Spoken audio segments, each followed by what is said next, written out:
Here we go. Shanghai Dragons on the attack. Undead will win the duel. Beautiful from Dia. Unco rolling this fight. And now here comes Envy. When we talk about the Valiant, it's about their aggressive engages. This is everything for the Shanghai Dragons. Oh, man. No, Kareem snipes it out of the air. Now the kills coming in for the Dragons. Never surrender.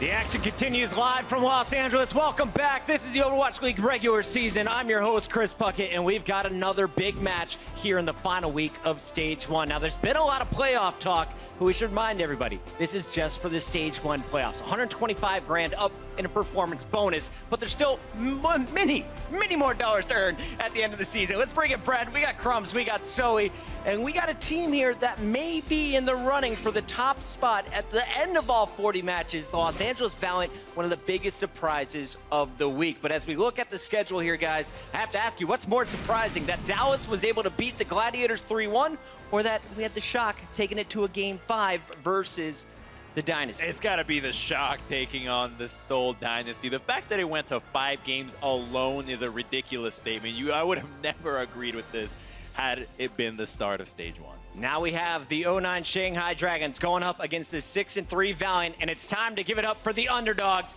Make some noise for the Shanghai Dragons.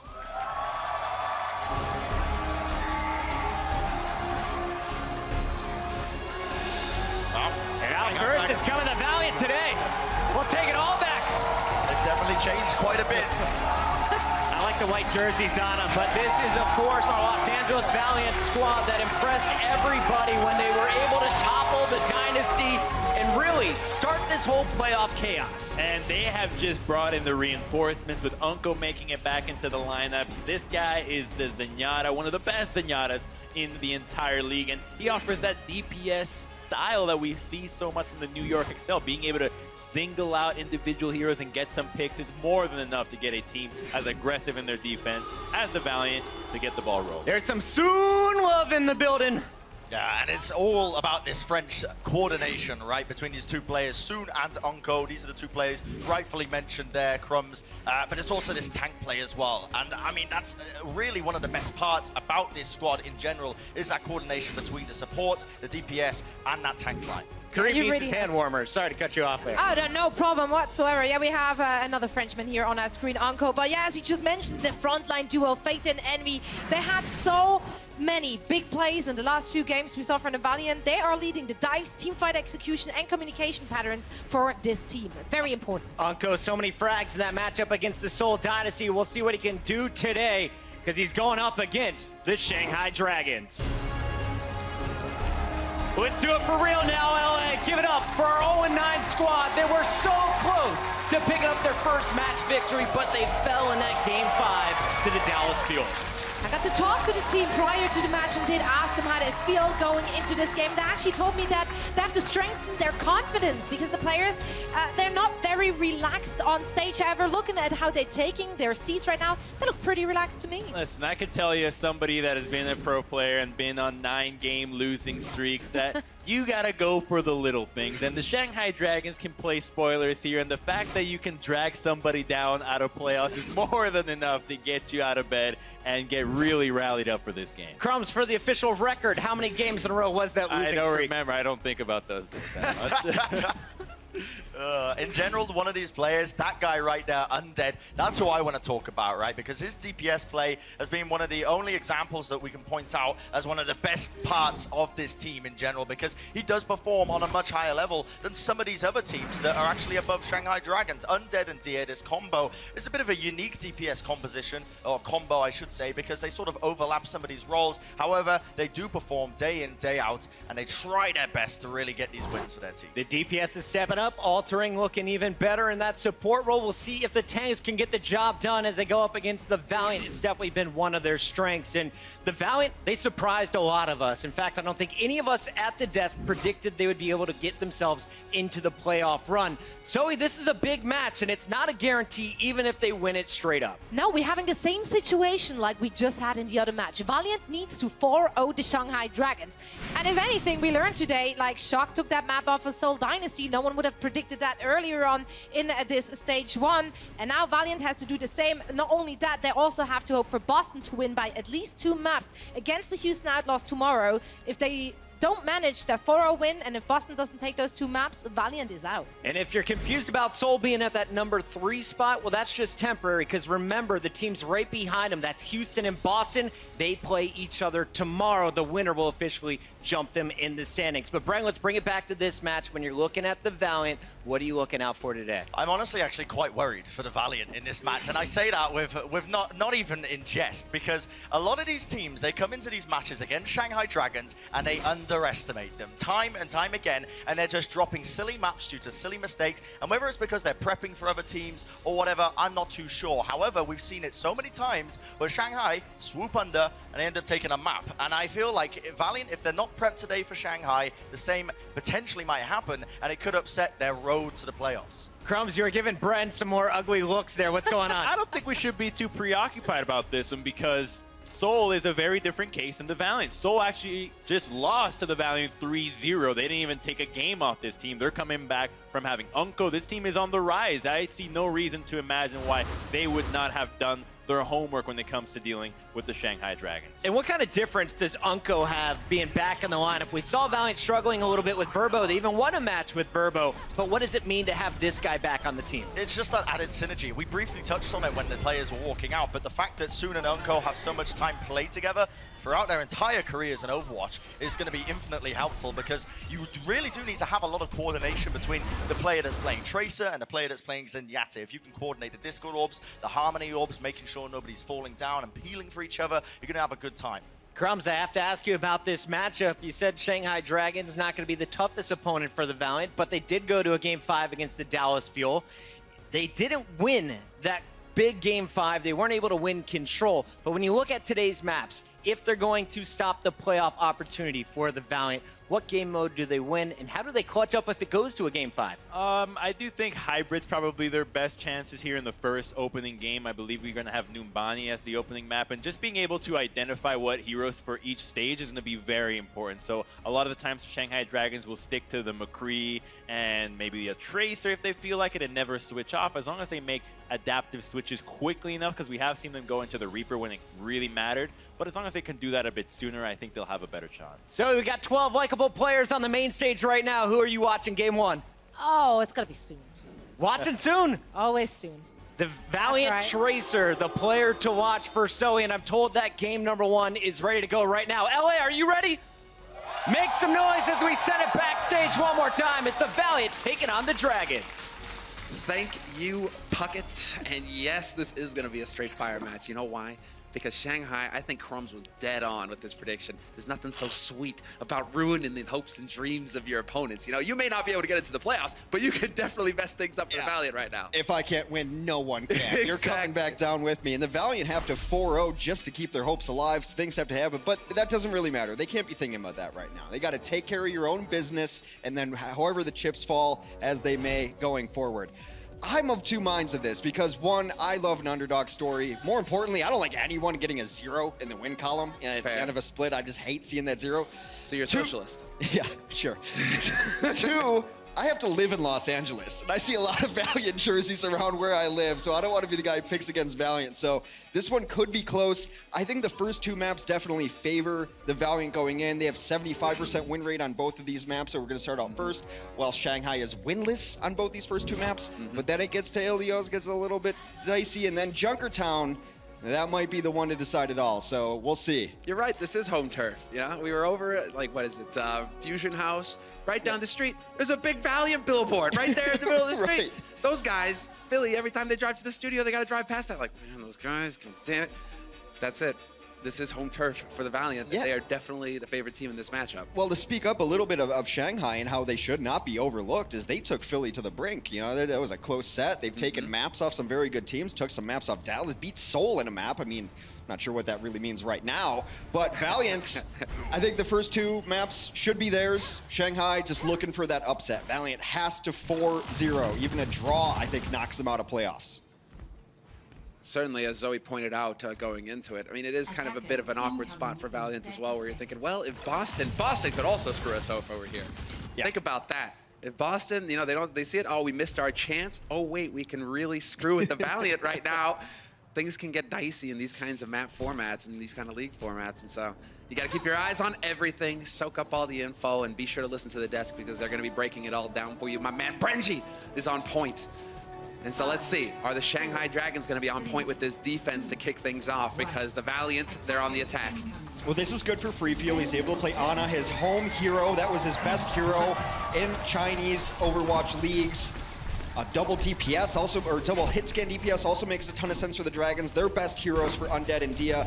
A lot of this is, can Altering stay alive, get the reses he needs, and can the tanks coordinate well together for Shanghai to upset Valiant? Oh, right through the middle as well here from Silk Thread, getting topped up, no worries there. He's kind of taking a peek around, and that's a bit awkward, falling out in the open, but Dia getting picked by Soon immediately. That's definitely not the start that Shanghai we're looking for here. That's a battle you're almost never going to see. It takes place on the backside, watching the flanks. Dia was watching the flanks, soon got to him, took him down. The only death will be Kareev, and as important as Mercy is, when everyone else is dead, it does not matter. Valiant establishing dominance. Oh my God, somebody stop this guy. Silk Thread. What a monster. He doesn't need Tac Visor. He's got it just built into his hands. And to think he almost made the terrible decision of going to college instead. For shame. I mean, Soon as well, this is his stomping ground. He loves Numbani. It always seems like he ratchets up. He hits a different level when he's here. This is just his turf. So, well, Dia put on notice right out the gates. Already a bit of a forward defense being put forward here from Shanghai Dragons. Los Angeles Valiant not letting them take the fight too quickly, however. We will have Altering getting Roshan back into the fight and altering both presence. Yeah, he gets a third life here. He's probably on his last token in the Donkey Kong mini game he's playing, trying to get back in. Roshan just needs a little more help from MG. I feel like the tanks don't play enough together for Shanghai. That leads to Roshan looking worse than he is. They are going to Tactical Visor. Kareev is dead yet again. They're going to double down, though, transcending this. They don't want to get pushed all the way back to their spawn, and this is going to give them the breathing room that they need. Sick. There it is, the stick. But Dia taking a fall, or an orb to the face in the process. That was a little dicey there for him. Silk Thread not really able to challenge without the Valk there to keep him alive, or the trance to keep him alive either when the tactical visors were going on. Well, everyone blew their ults that had them up except for Kareev, who was busy waiting in spawn, but that's going to work out rather well for the Valiant, as they're going to be able to push this with a Valkyrie if they choose to do so preemptively. Get in the sky, push it around the bend. It might be enough to win a decisive fight and second point. No tac visor to worry about if you are Kareev, you're right. So you can get the skies. You will have to worry a little bit about the regular shots, but we'll see. Fate kind of poking around. There is a bit of a challenge here between both tanks, creating a lot of ult charge here for their healers, getting topped up constantly. Eventually, there's going to have to be a kill that will be the turning point. Well, Altering got up to his wings again as well, so he's going to pop his Valkyrie again, bring people back to life. It's just an indecisive engagement from the Valiant to start that off. It allowed Shanghai to bank some of these ultimates, and now they're in tough territory because Tactical Visor is going to be coming up. Exactly, there it is. As you say it, Tac Visor in play. See when Silk Thread decides to go for it. He's looking for an opening, a big angle here. Unfortunately for him, he's going to get pushed back by these tanks, and so he continues to play very patiently. MG getting melted, MG nearly getting D-Max, and that's going to be the go signal here for Silk Thread. Just start shredding them. He's got to get through that bubble, but he's got everybody going for him. Bubble pops, and so does the Shanghai defense on that hold. They're going to get pushed all the way back. Very unlikely they'll be able to get back out here. Well, I mean, they could attempt to. I don't think necessarily they're in the best position to do so. Shanghai, though winless on this map, has put a very good fights on it before. It's not as the record indicates. You'd have to really see it to believe it, but they've been playing Numbani close despite never pulling it out. It seems like the story of the Shanghai season. Close, but no cigar. That is exactly it. Undead starting things off soon. Gonna whiff the shot there. Thought he'd be able to get a pistol butt to the face, but not gonna happen. And so again, it is just going to be the slow tickle war here between Winston, between the Divas up close. There's the stick though, and the D-Mac possible, not quite. He has a Mercy up there with him. He goes back to try to finish the job, but is smart to get out, but not in time. Dia is trying to equalize the score between him and the Tracer battles. So far getting pushed back a little bit. That's the Pulse Bomb sticks. A D-Mac happens, actually self-destruct to get a new back. Yeah, without Soon to worry about, Dia gets some room to breathe and try to make the big plays happen for his team. Soon is back into the fight now, however, and so we'll see how Dia handles this. Zunko looking for those orb volleys. He's got his trance locked and loaded. Kareev has got the wings as well, but Altering on the other side, balancing it out. Freefeel is the one who's very far away from his portal. Altering's been doing a good job of staying alive, which is why he's had a transcendence advantage in some of this fight. Unko goes to try to defend himself, but it is Undead who pops the visor early. That visor's out because Kareev's got the wings. He uses it, but they're getting pushed all the way back. If they can win this fight without using Altering's Valkyrie, they'll be in a great position for another hold. This is huge. Altering even getting the dead res off. So now you just continue to buy time. You'll get your second res back into the fight here. And now Kareev working on that ult charge yet again, but no wings there to support it. And the pick coming through from Dia. The DPS stepping up here for Shanghai Dragons. They are moving together as a team right now. I don't necessarily think it's the DPS stepping up, and no one has been more critical of Altering than I have. You've watched games in the caster lounge with me. You've heard me say it time and time again. Altering needs to play better. You're not all sunshine and roses. No, that's contrary to popular belief. But he's playing great right now. He's had the Valkyrie advantage the entire time, being more patient on it, not dying in situations where he should be or should not be dying, getting the critical reses off without the wings. If this can keep up, Shanghai Dragons look like they've improved even another level. Well, so far, the defense stands tall. 2 minutes 20 left on this clock, and Los Angeles Valiant have been very patient now, setting up their own ultimates. They've been farming away. Same can be said for Shanghai Dragons. There's the self-destruct. Can he get back in time? No kills. Right on the edge, right on the corner. But good position from Shanghai allows him to dodge that bomb. So now it's Undead out in the open. He's got the tack visor, still playing the corner, and he is going to decide to commit to it. The bomb goes off, but it's not going to matter. In the end, it's Fate coming through. Altering is there with the reses, brings Undead and Roshan back into this fight. And now it's the all-out brawl on this payload. Unending battle. Back and forth as Kareev does manage to turn it around here. It's Fate who's just going way deep right now in the back line, trying to put the pressure. That's going to be the kill. That's going to be a bit difficult, except Kareev can, of course, dart forward and get the res off. That earlier self-destruct looked like it didn't accomplish anything, but it spooked Altering enough that he popped his Valkyrie to get out. That meant once it dissipated, Kareev was able to pop his Valkyrie, get back in there. Can they even touch? No! Soon! With the final blow there, Valiant burns through a Valiant Shanghai defense. Gets themselves all the way to the end of Numbani. That was solid from Shanghai. Fell apart at the end, but... I mean, it's the synopsis of the Shanghai novel. Solid, fell apart at the end. It is tough. There is that turning point. And I mean, of course, you can't really start to make any mistake versus Valiant. They are way too tight as a team. They will obviously take advantage of it.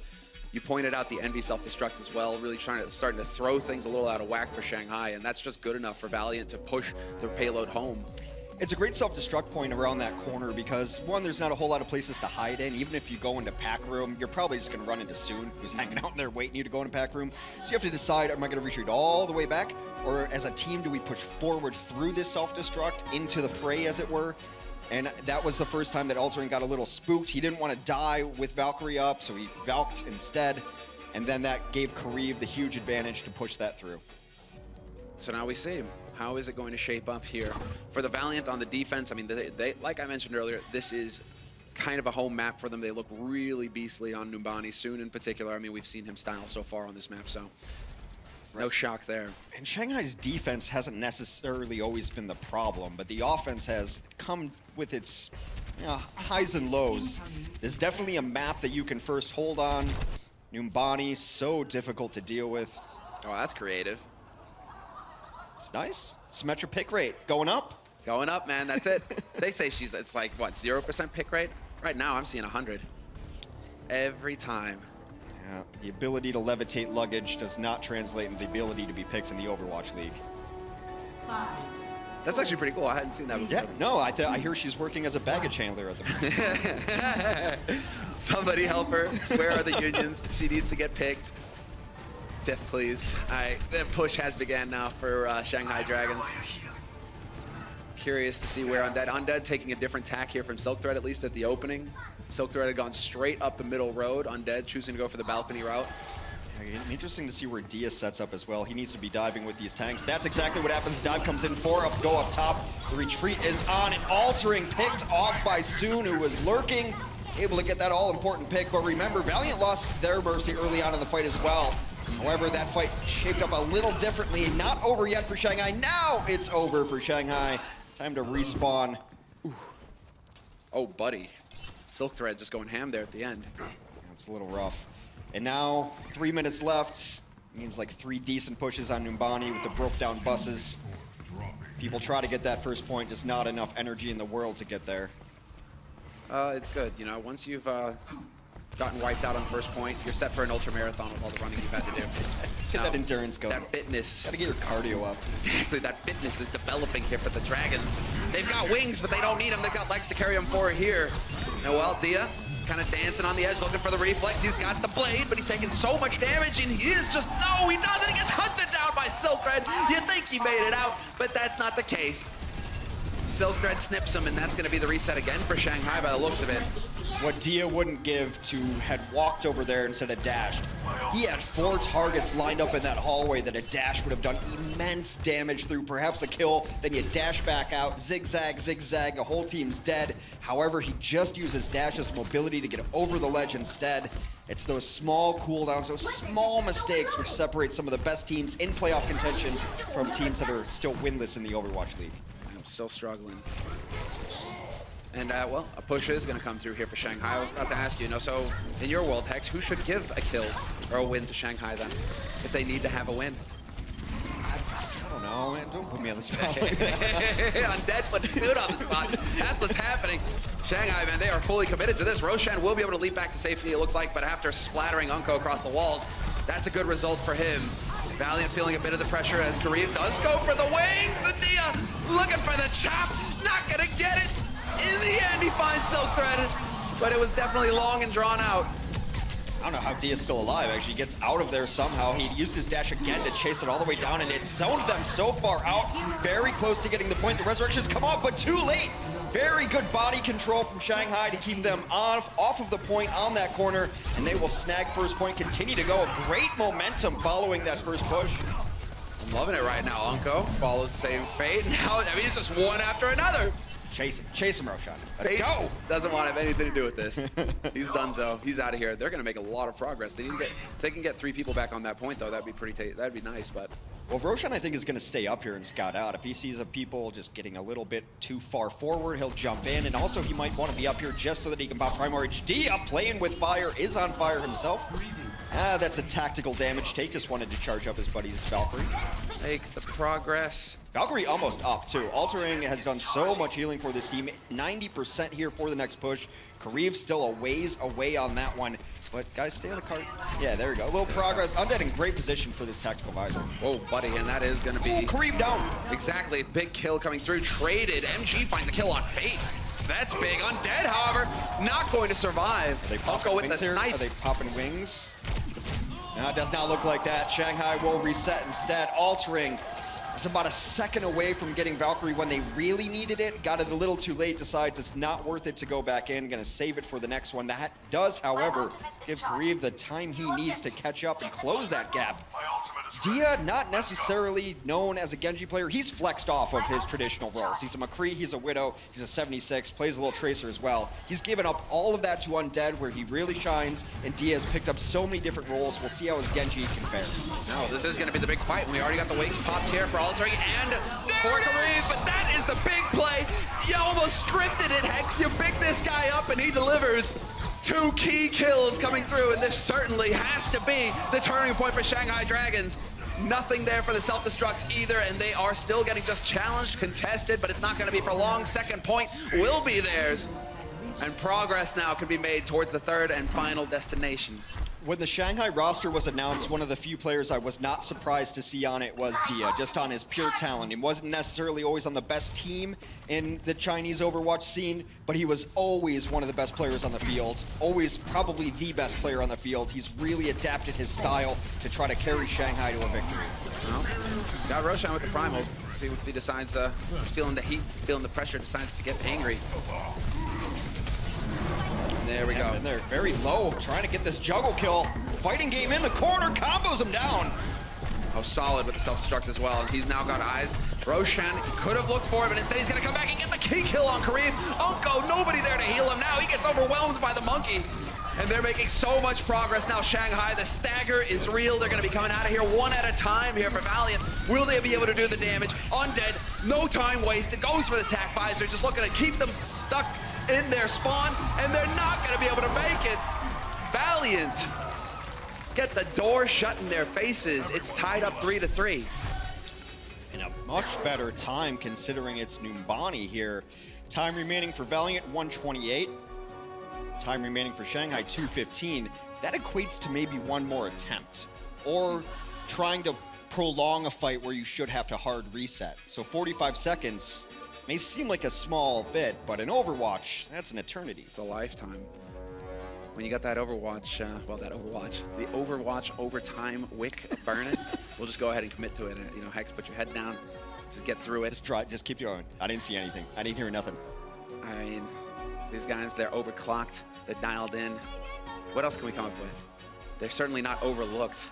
And anybody who has overlooked Shanghai Dragons, they've nearly paid for it, at least in recent times. I believe you've overcommitted to this bit.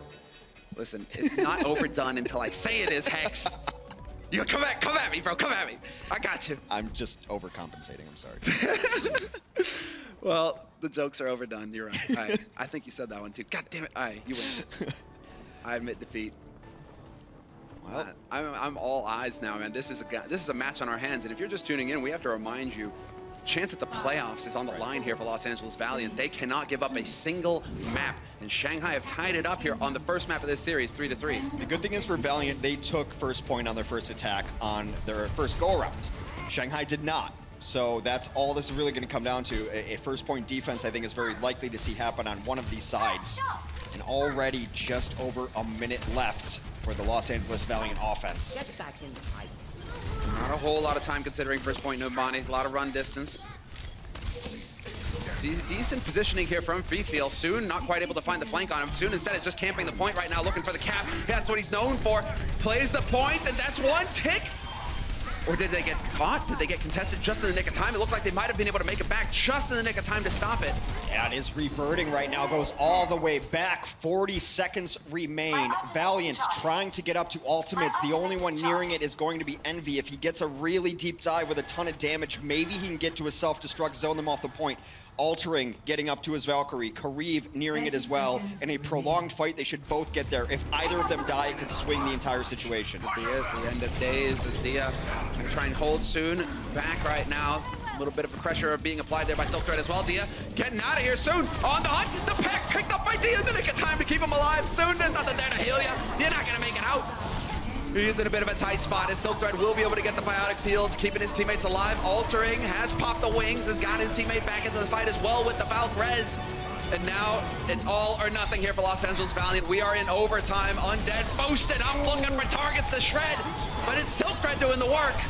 He almost got the remeching Diva, unable to do so. They are back to decent strength in Shanghai, but they've lost 2. Valiant continue to push. They're at full strength with 6. They will be able to grab this first point in all probability. Undead comes in, takes down Envy, but too little, too late. Let's see how far the payload can go. Ooh, buddy. And you are not allowed to leave that payload now for an instant if you are Los Angeles Valiant. Overtime is just going to keep burning. Do not make that mistake. The fuse is lit. And it'll go in an instant at this point. This will be over, and so be very careful, be vigilant. Anko's got Transcend, so he can just chill on the card if he wants. Nothing to really dislodge him. In fact, Roshan could make a god play here if he comes in with Primal Rage and knocks everyone off. However, Fate will challenge him to that duel if it comes down to it. Fate's actually just going to jump in with his own Primal Rage, zoning out. They know that every inch matters here.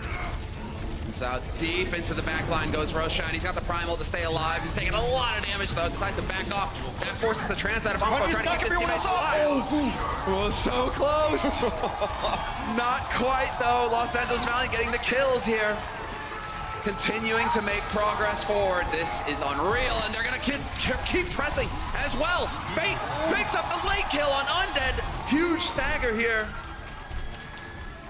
Winston, perhaps not the most mechanically difficult hero to play, but the most mentally difficult hero to play. When do I go in? When do I get out? Where is everybody? What needs to be happening? This all has to be a checklist in your mind at all times.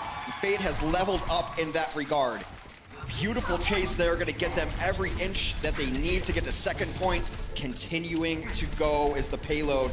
They only had very brief time to start off this map, and they're making the most of it. Listen, if you're the Dragons, you've got such a huge ult advantage right now. Just take your time, breathe deep, and get the work done. Altering with the Valk is going to be keeping his teammates in this. Kareem decides to pop his wings, and there it is! MG, 2 kills with the self-destruct, the D-Mech on Envy. Surely they're going to get the kill as well. Silk Thread is gone, and soon just trying to stay alive on this point. Will be able to tap it, keeps it contested just long enough, but it eventually has to end. And the Shanghai Dragons finally stop Valiant, but only after the second point. It's 5-3. That was a long push. That was a very long push. That is my deep analysis. Long push there. They pushed that thing very far. It's almost like it was on wheels or hovering. You know, there are no wheels in Overwatch. It's true. Everything is very... I don't know, man. There are literally no rubber tires in Overwatch, except maybe there's one in the gas station on Route 66. Are they trying to tell us something? You know, we ran out of oil. Yeah, there's something happened. Cloverfield paradox in effect in Numbani here. Yeah, I don't know what the tires are. Hoverboards? It's hoverboards, but I'm pretty sure I've seen art. I mean, Junkertown, come on. There's got to be tires over there. Well, I mean, there was a tire in the game. And again, it's Australia. The only tires in the game explodes and kills people. I think that's what they're telling us. Tires are dangerous. They're trying to tell us all. I mean, these devs, man, they're so deep. 4D, you know, just layer on layer of messaging going on here. We'll get to the bottom of it. Hex, we got a long time here with this season. We'll get to the bottom of it eventually. Right. I almost just got really mad thinking about hoverboards, how the hoverboards we have are just 2 things on wheels. Okay, Mark. I was promised better hoverboards. Listen. All right, back to the Overwatch instead of back to the future. Shanghai has to take the map first point, and then continue going forever. Valiant set themselves a very high bar to be followed up on. Looks like Shanghai is going to go a little bit different here. Undead within 76 last time. Now he's going to go Tracer. This is a very traditional dive. Maybe send everyone in. Maybe set Undead onto the point. Valiant get a counter with a 76, and the rest of it a very similar composition. All right, well, all of the defense matrix getting used up here to force them off of the high ground. Silkguard immediately drops back, wants to stay with his healers, make sure that he can keep his range so he can keep pumping these heavy rounds into these bodies. Another headshot, there you go, Silk Thread making short work of Undead.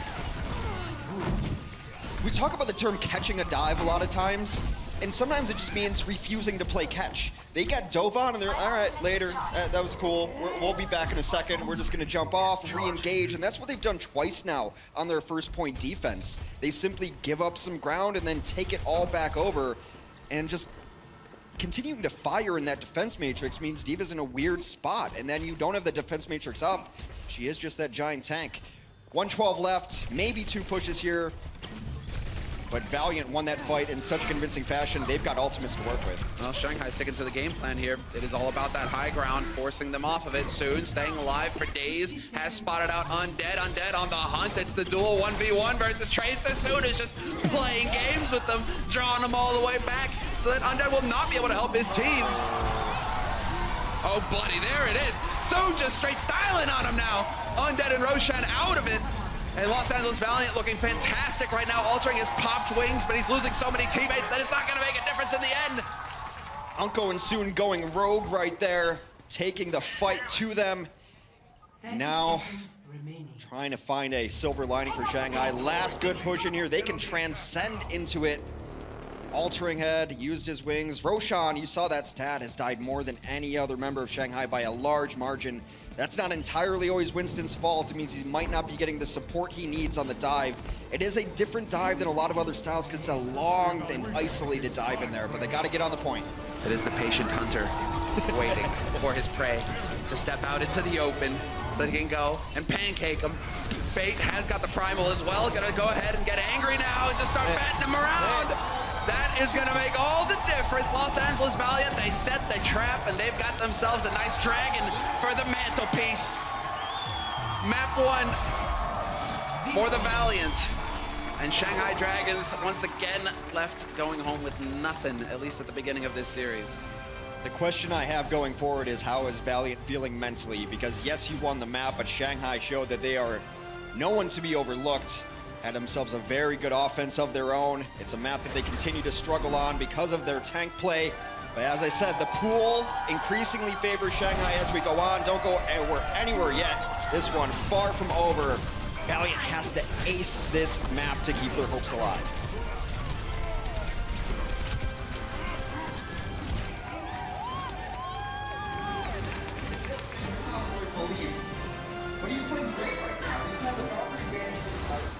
The Overwatch League is brought to you by Intel, the official computer processor of the Overwatch League. T-Mobile, America's best unlimited network. And by Omen by HP, the official PC and display of the Overwatch League.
Welcome back from the break, everybody. This is going to be the defining moment. We've got 3 maps here that the Los Angeles Valiant have to win at all costs. But what we saw in that first map is that Shanghai, they aren't going down without a fight, Hex. No, definitely not going to roll over. The idea of playing spoiler has to be forefront in their minds. This is another map going into Anubis. 75% win rate for Valiant, still winless for Shanghai. But again, when you look at just the numbers, Shanghai looks worse than they are. They've given everyone a fight. They've barely rolled over. Yeah, there's some 0-4s in there, but I mean, there's really close matches. You'd have to watch the film to really get why people like Shanghai. There were a few where, okay, they did get stompity-stomped, right? But then most of them are just cat fights, you know? It's just non-stop hissing and fighting. They don't give up until the very bitter end, right? And so, I mean, what is it, like a cat-sized dragon that we're dealing with right now? The thing is, Hex, is that it's the long-term goal. You give this team time, and all of a sudden you're dealing with a lion-sized dragon, and then nobody wants that. Yeah, exactly. That is a big cat. I've seen Game of Thrones. You got to wait like 4 seasons before the dragons get substantial. Enough said on that point. We're going into Anubis. You pointed out that this is a map that the dragons have struggled on a little bit, and so in the greater scheme of things here, it's not so much about the win for Shanghai, it's about ruining hopes and dreams for Valiant. That is going to be the big play on maps 3 and 4. But anything is possible when you've got Undead and Dia popping off. Absolutely, and that DPS can carry. You saw a DPS substitution there. It means Agilities is coming in for Silk Thread. They share similar hero pools. Agility is generally thought of as a little more aggressive on his Genji, which I think is a good trait to have to try to close out Temple of Anubis, get those 3 kills with the Dragon Blade, and zone out those doors. That is the only swap that we have. No swaps for the Shanghai Dragons. They'll be playing defense first here on Anubis. And this could be a decent map for them because it's such a good Widow map. And they've got two very, very good Widows. Early on in the season, it was Dia playing Widow, and he went toe-to-toe with Fleta on Widow and was able to carry his own in that battle. Later in the season, they've moved Dia over to whatever Undead's not playing. Right. You know, Undead gets his first choice because he's mostly hit scan, and then Dia's like, well, then I'll pick up the Junkrat and I'll play this. So that has been Dia's role lately. It does seem like Shanghai wants to roll out with a very popular composition. It is going to be a Junkrat and a Widowmaker. And then the Orisa down holding halfway there. This is more of like the Shetland pony. It's not so much the high horse. It's a little Sebastian. Yeah, because you still have, you know, the Orisa's here, right? So we got her, the quadruped, but she's on the low ground right now. That still provides a little bit of an angle for Undead to work with in terms of shield, and that's what this name, or the name of the game here is for this strategy. But I'm taking that as the Shetland pony strategy now. It's the pony strat. Good enough. Offensively, looks like they are planning to run a pure dive comp. So no one really to challenge Undead. Just a matter if he can get his damage in there first. Maybe you want to lead off with your Diva here so that you can take that defense matrix. Already the bubble pop. It looks like they just want to rotate in and around. That is where they're going to go, and that's how they're going to pressure Undead. Undead should change his angle. If he sees someone pop up to that right side, that's why he's trapped it. Instead, he's just going to go aggressive into it here. There's the angle change. Yeah, there it is, and just in the nick of time, too. Oh, as I say that, though, however, Agility's on the hunt, and he's dead! Good night! Undead doesn't connect with the shot on Kareem. That would have been monstrous. Yeah, instead, Kareem connects on the shot on Undead.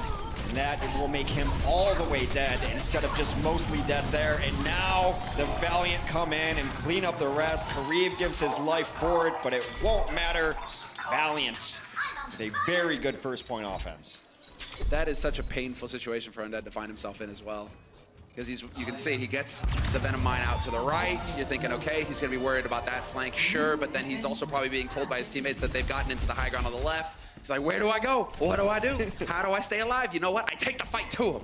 It was an interesting angle. Had he hit that shot on Kareem, it might have been a game or a fight-altering play right there. Already, though, Undead out of this fight. Agility is coming in. Kareem almost has his Valkyrie ready at 97%. Now they're just going to stall it, try to get in here. That is a huge tire, though, takes on Fate. That is a lot of control gone. Wings should be popped immediately to bring him back up. They do just that. Trying to keep the fight rolling here. You've still got Soon on the flank, and Soon pressuring Undead, winning this fight. He's down to 60 HP, but he does get the recall just to bring that HP back up. And, I mean, this is what Soon is all about. And he'll fight Undead for days, and eventually he will find that kill. Agility's looking for the squishies, but Altering Clever has backed off, given enough ground here to stay alive and avoid that Dragon Blade. A self-destruct zoned out. Now Altering's been able to pop his own Valkyrie, trying to bring people back to life. Needs to bring MG back up, but now they lose two more in quick succession. Not enough reses in the pocket to be able to bring that back up, but still it's been a good job to stall out so far for Shanghai. Not giving up a tick just yet. Even more stall coming in. But at a certain point, this is going to snowball out of control. Dia on the Doomfist will take down Soon. That's something to build off of. Yeah, let's go. Let's go. And you've got the Moira in play now as well. This is all out and out chaos. Ooh, that pulse bomb is enormous from Soon. Takes down two. Those are the kind of kills in unison that you need. Altering tries to get back in. He's cut down. And the Valiant. A blazing fast time on Temple of Anubis. They knew what they set out to do, but when you give Soon the space to move around like that and pick his fights and keep the pressure up, then he gets all the room to lay the pulse bombs in. It's just a matter of time. Oh, that was brutal. Free Feel was just an innocent bystander. Well, they didn't lose a fight that whole time. They took first, they took second. That was it. That's the end of that story. It's a feel-good moment for Valiant. You know what? Like, yeah, we know the fight's coming on the third map. Let's get Anubis out of the way. Now you guys get your turn. They get that lockdown defense going, perhaps. I mean, Soon is a very capable Widow, though. So it is still not done and dusted here as far as Undead is concerned in the Widow fight. Soon can definitely take it to him. Most people know Soon as a tracer, and why wouldn't he? He's been one of the best tracers in the world for 18 months, something like that. But I think he's shown, especially in the Overwatch League, that he's more than just a tracer. He's more than just a tracer even when he's on tracer. But his Widow play has been there. He can flex to McCree if needed, though that's not necessarily something they do a whole lot of. They also do have a couple other players, Silk Thread, and Grim Reality is yet to really see play, but he can run a Widow. High Horse incoming. Ice Wall built to keep the White Walkers out and to get Orisa up top there. So we will have that hard point defense here set up from Valiant. Now you're going to get to see the high horse. It's not the pony anymore. It has grown up. High ground with the barrier, and Agility's holding pretty close right now, but he's probably just, yeah, setting a trap. We'll have the combo here. Wow, that's a real trap as well. They've gone with the mine, everything in there. That's a side that a flanker might go to, or I don't know, even a sneaky Sombra, if they wanted to run a really strange strat, would go there first, and then trap. You get the trigger warning, and then boom, you're dead. Now we'll see who is going to get that Rude Awakening and then be put down. Soon boosted as well. This is really all about the Soon show here. Is he going to hit some shots or not? Well, it's going to be very difficult for Undead to do anything against this, and it'd be surprising if Undead tries to stay on this Widow once he sees that shield. He could go for a giant flank around, but everyone's been expecting this now. It's one of the only ways to deal with the high horse over here. Undead is going to try to find a sneaky angle here and there. Might have got in. Still looking for it. They do pop in up top on the dive. Now they've created enough chaos that perhaps Undead can hit some shots. Sick opening there. The coordination, but Soon too quick. Oh, Diaz out as well. And now he's got eyes on Undead! Soon! What a beast! There you go, crowd. That's right, Howl his name. What a monster. Not booing, just saying Soon. Or Boo Earns, one of the two. And now I'm still kind of surprised Undead is staying on this Widow. There's just very little you're going to be able to do. It's so reliant on your tanks knocking people off onto the low ground for you to deal with. The good thing is, though, once the tanks rotate up, Soon should vacate that position, which means that Undead should be able to take the opposing arch and have his own line of sight without having to deal with anything down there. Here come the tanks, here comes the dive. Soon's out of there. Yeah, Soon's like, rinse, repeat, rinse and repeat. He nearly gets the kill on Mercy again. Oh, man. This is monstrous. This is just Soon's turf. Gonna hit the shot on Undead in the air. He's doing it, but Undead finally lays him low, brought the silver bullets. You know, the definition of a Pyrrhic victory there. Yes, you got a kill. Doesn't matter. Soon's brought back to life. Undead at 95%, maybe tempted to stay on this Widow. All right, Undead, show me something here, because this is a lot of times when the opposing offensive Widow sees this setup, they're off of it. Yeah. They go to Genji, they go to anything else to help out the dive in this situation. Undead, not really capable of playing that. I'm surprised Dia hasn't switched either. Maybe Dia goes for a pulse bomb here. Giant tires coming out from Agilities. They've tried to change the angle of attack here, Shanghai, so there is that adjustment, but then Agilities takes down the backbone of this push. Soon with the D-Mech on MG as well, and they're dropping like flies. Soon, you can't pull the wings off of dragons, man. It's just cruel. And unethical. Oh, I mean, there's a lot of things wrong with that. Still, though, lurking around in the back line, 120 left here. Undead remains on the Widow. I'm just gonna say that until he gets off of it for whatever reason. I just don't know how you dislodge this the way they've been trying to do it. Maybe you send a self-destruct up here, but then they're all just going to bail out on it. Undead will switch to the McCree. All right. What do you make of that? I would prefer a Genji or really almost anything else here. I mean, even a Junkrat to lob stuff over the top. I don't know what angles that McCree's going to get that a Widow wasn't getting is the odd thing. So maybe they're just hoping to knock them off again. It seems to be their strategy to get the tanks up there and hopefully get them out of position. Maybe Undead's looking for a flank. Maybe he's going to be lurking in the room that Soon always goes to over here. Yep, and that's There it is! Oh, he gets wrecked immediately. Every time you can see the plan, they're trying to change it up, at least the angle of attack, but they're getting laid low at every turn here, the Dragons, and Soon still maintaining his position on the high ground. Roshan eventually falls to Unko. And yeah, Soon is just popping off now. He's just styling. And you think at the start too, you're like, okay, you know, Dia's trying to draw attention. You hear the pitter-patter of Tracer feet around the corners, and Soon was a little worried about it. He was looking back, but it's not enough. It's not enough. Pulse bomb on Agilities. No resurrection to bring him up, so they don't really have to worry about the Junkrat now. They do have a small window where it's 6v5, but Soon might count as 2. It all depends on whether they can get that dive going on this guy or not. They have to dislodge him. They have to pressure him. Can't let him just stand up here and continue to raid death and destruction down. And now Agilities is going to get back into the fight as well. They bought enough time. Overtime's a ticking. Shanghai Dragons are making progress on this point, but they will be able to challenge, and Fate decides now or never. Envy and Fate down on the point, and this is where the melee begins as Agilities. He's being patient with that tire, waiting for the trance to wear off. We've lost free feel, and now the D-Mech on MG. Altering, trying to do the best he can to keep his teammates alive, and they do manage to get the cap in the end. Shanghai, unbelievable. They were able to defeat the final boss, and soon they're early in that fight. Still, though, only 350 left. Even if they cap second point, will be in a large time deficit here. They've got some stuff to work with, though. Agility switches off of that Junkrat onto the Genji. A hero that works well in close quarters. Undead now on the Genji. And now Dia wasn't really known as a Genji. Undead definitely is not, but the situation calls for it here. Made a decent Genji in that last fight, actually pressured out the Mercy in a strong situation to get her out of position. Undead nearing that blade. Let's see what kind of chops he's got, figuratively and literally. That was the big one right there. Gets rid of Unko without even having to draw the blade. Now he decides it's time to slice and it's time to dice. What happened? Where did this targets go? Everybody disappeared. Finally gets the kill on Fate. That got a bit chaotic though, and Kareev will be able to get the reses off soon, and Fate brought back to life, and that could be the turning point. Altering, trying to keep this fight rolling. Yeah, he's got resurrections of his own, still trying to get their first take of permanent progress on the point. They will dive in, and with those 2 kills, I believe they should be able to pull them off of the point. They get a couple of nice return kills, do the Shanghai Dragons. They're trying to stay in here just to secure a permanent progress of 33%. And I think Los Angeles are going to understand this and fight on the point. Yep, never giving it up right now. Envy still alive for what feels like ages. Gets D-Mech'd and will eventually get, no, still here, 9 HP. Finally, Roshan will get the kill, but that does mean that the Los Angeles Valiant, they have held. And all the progress they made since it did not get to 33%, you get nothing. Good day, sir.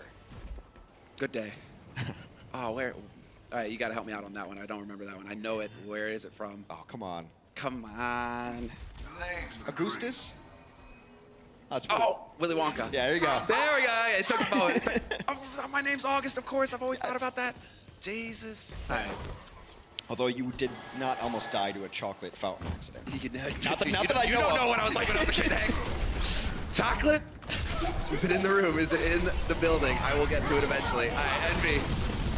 He's down, and he's going to get that self-destruct as well. Can plop that down right in the middle of the point when he wants to really force Shanghai Dragons into these little nooks and crannies where the real work can happen. Fate and Envy just going to town right now. Who needs soon? Who needs Agilities? These guys doing all the work. It was intended to be an eco rush there, I think, from Shanghai, as they didn't really pop anything to get in there. They did get jumped on, but the good thing for Valiant is that they didn't use a whole lot of their own. They did end up using Unko's Transcend, which puts them behind the 8 ball as far as support ultimates go. Now they're going to have to back up, wait it out. Altering and Free Feel, you know, they've come under heavy criticism from their community and the team. Now is time to make their name. Both of those ultimates should be in effect for the next one. Kareev will have the Valkyrie of his own, but Free Feel should be able to get them in just based on his Transcend. He's gonna have to use it in the end here. 45 seconds. They've been spotted. Point of entry, Dia lurking on the sidelines, however, looking for those backline supports perhaps. Just trying to get that pressure on. Fate wins the duel versus Roshan to start things off, but of course Altering is gonna have the wings, brings him back alive. The self-destruct trying to create some space, but Envy finds the kill on Altering in the end. That could be the big difference maker here. Kareev hasn't even popped his wings yet. That is the difference maker right there. No matter what they do in turn now, it's going to be brought back to life by Kareev should he need it. Dragon Blade from Agilities gets stunned out! Instantly resurrected though, looking for vengeance, killed again! Oh, dead! Let's go. Now Agilities. What are you gonna do about that one? Undead still here, trying to keep the pace, looking for the shots. They're soon gone. Does he get Kareev? Kareev is dancing. Kareev is looking for a way out and eventually finds it, but Envy dies next. Fist to the face when the bullets won't do. Reeves got some jukes in there. Undead doing his best, takes down Unko in turn. They're getting very close, about 75%. Kareev will also fall in this fight. Can Shanghai get reinforcements in? Can Dia and his compatriots take down the rest of this? But the respawn so close for the defense. Yeah, getting that remake was big. It bought a little bit more time. And oh my god, Envy! The snake in the grass with the Bastion pick. Didn't expect this one. Right in the bullets in. And the Valiant in the end. They hold on the second point with some spice after all. Los Angeles Valiant up 2-0. 2 more maps to keep Valiant's hopes alive. They've taken care of business so far. Have to go 4-0. Otherwise, they will miss our Stage 1 playoffs. Shanghai giving them everything they can handle. Yeah, I know. Deep breath after that one. Next deep breath. Man, oh man. I'm enjoying watching Shanghai more and more as time goes on. Stage 2 is going to be sick with these guys.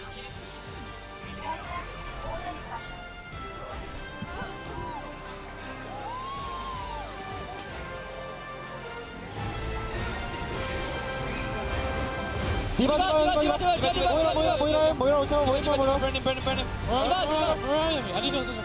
come here.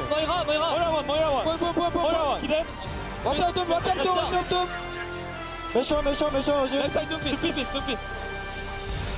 Nice. The Overwatch League is brought to you by Omen by HP, the official PC and display of the Overwatch League. Intel, the official computer processor of the Overwatch League. And by T-Mobile, America's best unlimited network.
Halftime live here in the Blizzard Arena. Welcome back, everybody. You still with me, LA? It's been a good day, and we're about to break down the early action here for the hometown squad. Right now, the Valiant are halfway to victory. They need to win all 4 maps to keep their playoff hopes alive. And so far, they're coming into this one up 2-0. We got Bren, we've got Crumbs, and fellas, it was pretty nerve-wracking in here during that game number 1. Numbani not as clean as we expected, even though the Valiant were able to complete all 3 points on their attack. Yeah, this was surprising because I would consider Numbani to be one of Los Angeles Valiant's best maps in terms of how they match up with it stylistically. But honestly, Shanghai Dragons, they performed actually very well, and this is a reoccurring theme that we've seen with the Shanghai Dragons games. They just seem to keep improving and improving and improving as the games are going on. Seem to be getting a lot better in a lot of aspects that we were criticizing them on in terms of support play. Haven't seen too many mistakes coming out of altering these games alongside free feel as well. So all in all, I'm actually quite pleased with the way Shanghai Dragons have actually progressed on Numbani itself. They really knew how to take advantage of the Los Angeles Valiant right here, because we can see, or rather the Shanghai Dragons took advantage of the Valiant by staggering them constantly. They got the first point relatively easily, but we figured, okay, when is the second fight going to come out, the third fight? But there was just none of that. The Shanghai Dragons kept the pressure on and forced the Valiant into actually having a pretty tough situation, having to go for the second round. Now, Brent, when we were watching the bonus rounds, when basically the teams were playing with their time bank on the final attacks, it looked like Shanghai was going to stop Valiant just shy of that first click and then potentially have a full hold.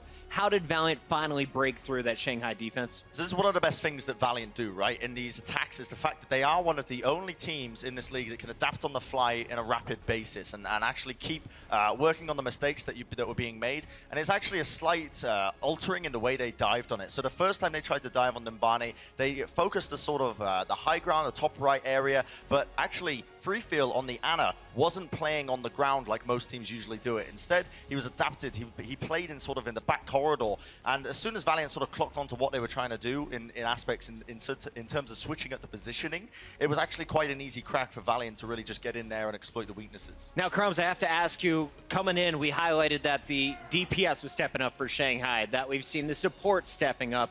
How did the tanks perform in game number 1? So I wanted to have some actual math to showcase this, but we're not going to be able to have the visual element. However, highlighting Roshan, he died 20 times on Numbani. How much is that really? Well, Numbani is a map that has 10 minutes per attack and 10 minutes per defense, so that's 20 minutes total. And Roshan dying, that means that's 160 seconds of actual doing nothing. We've added 8 seconds for every death to get back to spawn. That's about 5 minutes and 20 seconds, which averages out to 27% of the time Roshan is doing nothing. He's contributing absolutely nothing to the team, but his stats are actually the same as Fate's. He's actually just as good. So this just shows how much room for improvement this team has. If Roshan can keep up and just shave off those deaths, where could this guy peak? And do you guys think this is something that's just purely positioning from the tank, or is it something that the whole squad needs to work around, better peels from the D.Va and better supports? That comes into it, yeah, but for sure. But it's also kind of like this play style that Shanghai like to do, where Roshan just kind of dives in, and he's like the only one taking this damage, whilst the rest of Shanghai Dragons are like collecting kills on the outskirts or whatever. So a big part of it is the fact that the team maybe isn't as coordinated as they could be, but a lot of it is like the style of Shanghai, where like Roshan, like we joke about it in the casting room, but it's like almost the takeaway, like Roshan will die every fight, yet Shanghai Dragons are somehow still winning these team fights because of it. So it's like, it's kind of bizarre, right? Normally it goes against everything you'd understand in Overwatch, but you know, Roshan, these are mistakes that are easy to fix, and they could honestly just like skyrocket the playstyle of Shanghai Dragons into a much better position.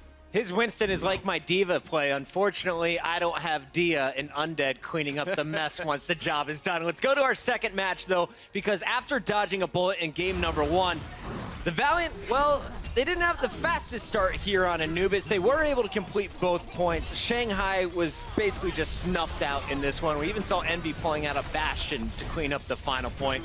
What is the big takeaway? If you're a Valiant fan and you're hoping for the 4-0 tonight, what did you see from your team in this game? Agilities is really, really, really good at Genji, is one of them. To be honest, the guy, I'd say a lot of this was off the back of his just raw mechanical play, but of course you can't discount tank play. Envy and Fate, these two guys, they support the entirety of Valiant so well, and enable Soon to also get as many picks as he possibly can, and we saw him on the Widowmaker turning up tremendously on his first defense. But a lot of this map does come down as well to Shanghai Dragons actually struggling to adapt, and this is an issue they faced numerous amounts of times. They were kind of running into the defense, the first defense that Valiant were running over and over again with the same strategy, maybe changing out the angles of attack, and it only just started working in the final moments when they built up a superior ult economy. Oh, that's really just been their story, right? They tend to realize something's not working, and instead of recognizing the composition as an issue, they decide, let's just switch the play style around there, which will just take time for them to recognize that sometimes you have to just switch things up a little bit sooner. But it just hurts so much when you have to get rid of ult charge, right? You got one guy that's up to 50%. I'm like, oh, should I be switching here off? Well, we've seen teams that are at the top be giving ults up just for the composition. So it really matters more than your ult charge. So far, it's all Valiant. They're up 2-0, but we still have 2 more maps. Can they stay perfect? They need a big win. Ilios is coming up next on the other side of this break. The Overwatch League is brought to you by Toyota. Let's go places.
favorite things, one of the most gratifying things about coming to a live Overwatch event is explaining to newcomers that the crowd is not booing. They're simply going, Sue! That's all it is. All it is. If Soon is at an Overwatch event, you're most likely going to hear that. Anyways, the Valiant, they are up 2-0, just 2 more maps to keep their playoff hopes alive. And with that, we're going to go ahead and send it over to Similar and Hex for the second half. Thank you, Malik. And yes, we are going to get into the second half. But dude, I'm getting warmed up. I'm pumped. This is a great game. We have got the hype going. Everybody's popping off left and right. But first, before we get into it, Hex, you know what's coming. Guys, please stop tweeting us pictures of tires. We get it. There are tires on the maps. And Hex, Why is that? Why are there tires on the map? Well, you know, I'm OG. I was closed beta, so I'm from a bygone era, as are tires. There are tires on the new maps of Horizon Lunar Colony and of Junkertown. They are from hazardous places from the past. They're relics of the past. The Junkrat tire from Junkertown, of course. That's his home base. And the tire on Lunar Colony was forgotten back up there. So yes, there were not tires in Overwatch. There are now. It's additional and new lore. Please stop tweeting me pictures of tires. Come at this man. Come at this man. You can't hang with Hex. That's it. It's not, if it's lore, he's gonna own you. All right. Now we can get into it. We've had a few subs, as you guys saw. Agilities, they're so excited to see him that they're just tickling him. You know, they're so happy to see that he's back on the roster. Well, not Agility, Silk Thread, obviously. Agilities is back there wishing he was getting tickled, but I'm sure that'll happen later. 5King will also come in. He was the Lucio for the World Cup team, so he is a Lucio specialist. It's his best hero. He also plays a pretty decent Mercy, so when he has to flex onto that, gives them the versatility that they need. As we enter into Control, we are going to lovely Ilios. Now, the Valiant have a 100% win rate on Ilios. They do not lose this map. What's the hope for Shanghai? They've won this map once. They beat Boston in the preseason. Boom. Wait, hold on. Preseason. The preseason. Okay. So there is still a chance. There is still a chance. But the beauty of it is that we do, in fact, have a map with tires coming up at the end of this that Shanghai, specifically Undead, are a threat on. Still, Ilios, there is a chance. They have done their homework here on this map, Shanghai. And I mean, obviously, going into the first two maps, you're favoring Valiant, but both of those maps are so scrappy. Well, Valiant should definitely be favored, but Shanghai is showing that they are still in the potential to play spoiler here. Remember, Valiant have to win all 4 maps. No draws now available, so they're going to have to 4-0 Shanghai just to keep their chances alive. They got to take care of their own business and hope the chips fall in their favor tomorrow to make it to the Stage 1 playoffs. Get a chance for that cash money. Ooh! Yes, cash money. Prophet isn't here, but he's here in spirit. He has taken Hex's form. He's going to challenge, or channel rather, the Inner Man, the Mission, the Beast. All right, let's see. Let's get into the thick of it here. As Valiant, they have begun soon. No shock to see him on the Widowmaker here. And Undead will be mirroring him, but soon, such a monster on Anubis with the Widow. And already, you can't show this guy. You can't show him anything for an instant. Ruins is Widow's playground here. Soon, now just hitting shots. Unko actually cleans up a kill early on. Dia and Roshan fall early. Now Undead gets 1 kill. If they can get another, they can still fight this. It is 4v5 right now. They're just going to give it up. They are going to give it up, and the big thing there is that they spot out Undead soon. Now he knows which quadrant his opponent is waiting in. In Control with Widow is exactly where you want to be. Soon has hit so many shots. Look at the disparity in these alt charges. 85% before he's got Infrasight up. Undead only at 40. There's that Infrasight. Gonna make his job easier. Almost eats one though. Oof. Getting a bit dicey. Does Undead call for it though? No, it doesn't matter. Soon closing the angles. He hits the follow-up, and there it is! Undead wins the duel. And maybe that might be the turning point. Although as I say that, Envy, it's all about Soon. No, Envy. He's living up to his name. He wants a bit of the spotlight too. In fact, he just ejects MG off the map. Don't get this guy pissed off. 5King got himself in position to be taken down rather easily. There's the Mercy going for the resurrection. Undead should have the advantage here in the next Widow fight, as he's going to have infrared sight up. Get and see everyone through those walls, should he so need it. Soon, God, Undead's hit shots on him, just not the headshots he needs. That's right, you need to get the dome here for that 1-shot blow, 1 kill, unless you're getting the boost, of course. And well, there you go. Soon picks up the 1. He knows where another squishy is too, so he's just waiting patiently. He knows where Mercy is now as well, thanks to the beam, and Undead has landed yet another shot, but again, needs to get that hit confirm in. Shanghai will roll into the next fight with Valkyrie available. Kariv will be matching that as well. Valiant have not had to really use Valks or any ultimates, and why would you need to? Crowd loving it. Undead brought back to life. But being zoned out here so far, and Shanghai's got to get into this. They have to go now. You might have to pop Valkyrie. There it is right now, but in the back lines, completely sectioned off. 91% and counting. Shanghai getting absolutely bullied so far. Oh yeah, no, this is brutal. And Envy showing every reason why he is considered one of the top tier.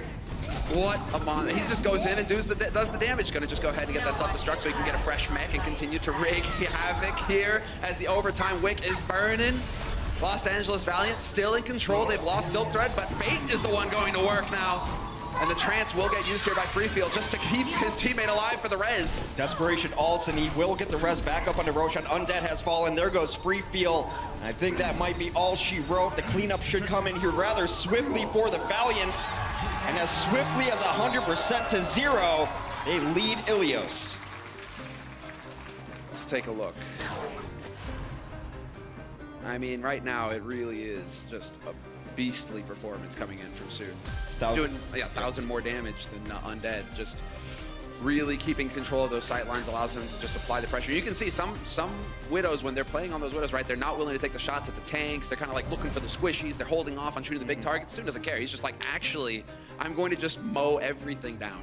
Undead did a little bit there. He kind of held his own in some of those fights, but the rest of the team for Shanghai didn't get a whole lot done. Dia especially got shut down. He peeked the Widow and was punished for it. You can't peek against a Widow of Soon's caliber and expect to live through it. No, now we're going to get a bit of a change here, a shift in strategy. Soon back on the Tracer. We'll have a bit of the dive coming in here for Valiant. Going into Lighthouse, and well, pretty much the same thing, although Dia has gone for the Rockets. Dia on Pharah. There's not a great answer to a Pharah in this composition for the Valiant. It's going to be up to their tanks to zone it out, or maybe someone will switch onto a more effective hit scan onto it so far, raining down a lot of damage. The tank's already so low for Shanghai, though. Roshan falls, Unko will fall in turn, and both supports now out of it for Los Angeles, but bringing it back. Still so close, no healing, but Silk Thread doesn't care. Silk Thread kills everything. They will grab first point. Eventually, there will be a way out provided by Dia for 5 King. That was looking a little dicey for him, but yeah, soon Silk Thread just doing tremendous damage at the start, and that will start that percentage growth here for Los Angeles Valiant. Soon has got his pulse bomb, so we'll keep an eye on that, as well as Silk Thread. He'll have the blade pretty soon here.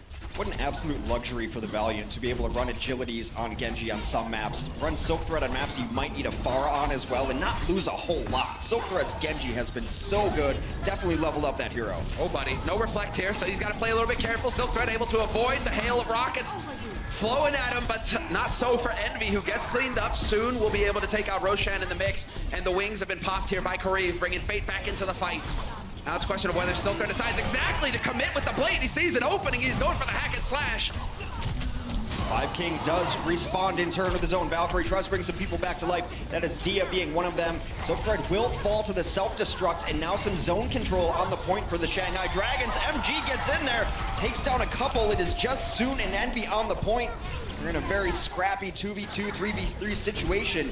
Despite a lot of early kills, Shanghai unable to capture the point. Not able, man. It's Envy now. On that Dia, on that Diva, who might as well be a 3rd DPS at this point. Well, Silk Thread has switched over to a Pharah of his own with control of the map. This is a great zoning tool. Gonna fire out a little bit. Those rockets are not really intended to hit. If they hit, it's largely luck. Just the projectile speed's not there to really hit them that far away. Now, when you get a little closer, this becomes a skill battle. Deal with the high ground. You always hold your breath in these sorts of situations. Silk Thread. He'll get ours. Oh, the AoE damage as well. 5 King. Getting a bit too close to heaven there. That's not too comfortable. And now Silk Thread's right on top of him, continuing to try and hit these shots, ignoring the ground battle, trusting in his teammates to win there. We're in overtime as the sky battle goes on. Meanwhile, back at the ranch on the point, the tanks for the Valiant have gotten kill after kill. They are cleaning up. And doesn't matter what happens in the air when you have ground superiority. Los Angeles Valiant now 3-0. 1 map away and keeping hope alive. A flawless control map for Los Angeles Valiant. And man, you really have to give it to Envy as well. You know, I mean, everybody right now on the Valiant, they're really gelling and they're standing out on individual levels. Envy, he's even got more final blows than Soon. It's like, okay, you're a tank, but you're still just gonna go and be the tank assassin. Envy and Fate are the most improved players on this team. They create so much space. They kill so many supports. Playing like monsters right now. Need to keep it up to sweep.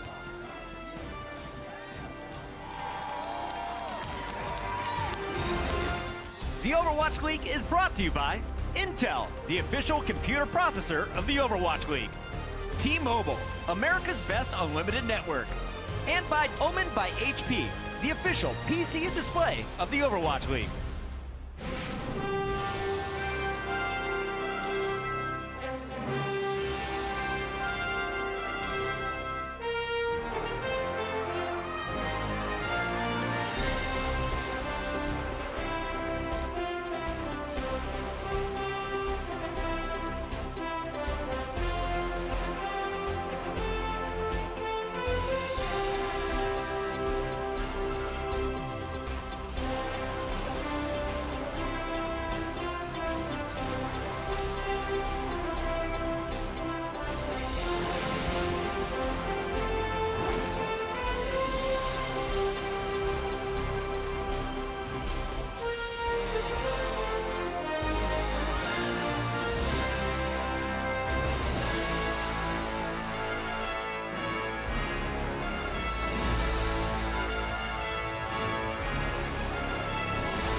Welcome back, everybody, from the break. It is map 4. No dance this time. It is map 4 now between the Los Angeles Valiant. Yeah, it is getting down to the wire here because Hex, lay the knowledge on me right now. Why does life get dangerous for the Valiant? I told you upstairs, like, if there was one map that the Valiant have to be worried about, it's Junkertown. Only a 50% win rate on Junkertown, and also Shanghai has performed their best on Junkertown. They beat Philadelphia on this map.